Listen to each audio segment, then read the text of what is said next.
tinatawag na kaibigan, tunay na kaibigan.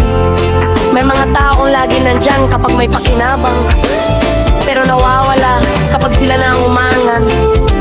Mula kay Miss Febe Magtalas.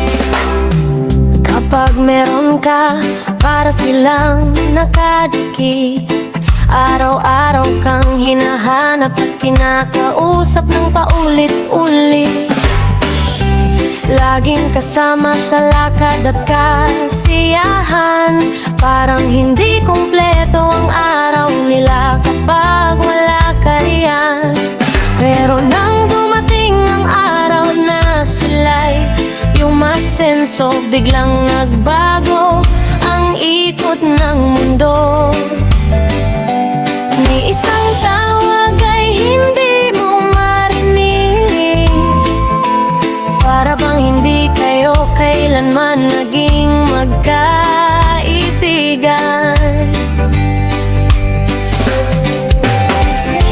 Noon ikaw ang takbuhan nila, ngayon hindi ka man lang maalala. At kapag sila ang may tagumpay, parang wala kang naging bahagi sa kanilang buhay. Kapag meron ka, dikit sila ng dikit. Kapag sila ang may biyaya, bigla kang nawawaglit. Mahiya naman kayo, alam ko nang galawan ninyo. Kapag wala nang pakinabang, unti-unti kang lalayuan nila. Pero ayos lang, wala akong hinanakit. Mas gusto ko ng kaunting kaibigan, pero totoo at tapat. Dahil ang tunay na samahan ay hindi nasusukat sa pera, pakinabang o anumang kayamanan sa mundo. Minsan magbigay pa ng kaunti,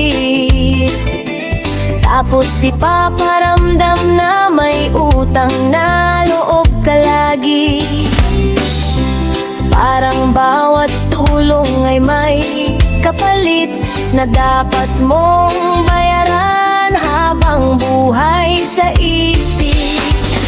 Hindi ganyan ang tunay na pagkakaibigan. Hindi sinusukat sa halaga ng naibigay kailanman. Ang totoong kaibigan ay marunong umunawa kahit walang hinihinging kapalit sa kapwa.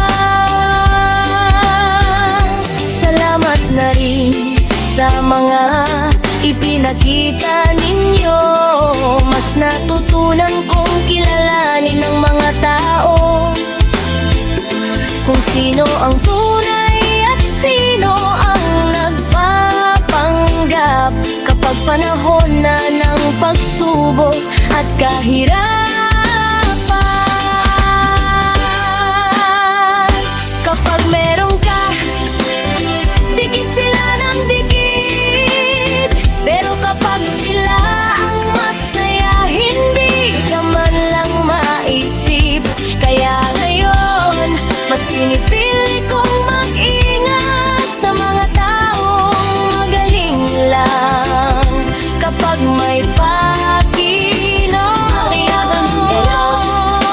alam ko ang galawan ninyo. Hindi na ako bulag sa mga ginagawa ninyo. At habang kayo'y abala sa pagpapanggap, ako'y masaya sa piling ng mga kaibigang tapat. Hindi mo sasasabi mo ay kaibigan. At hindi lahat ng tumutulong ay may malinis na intensyon.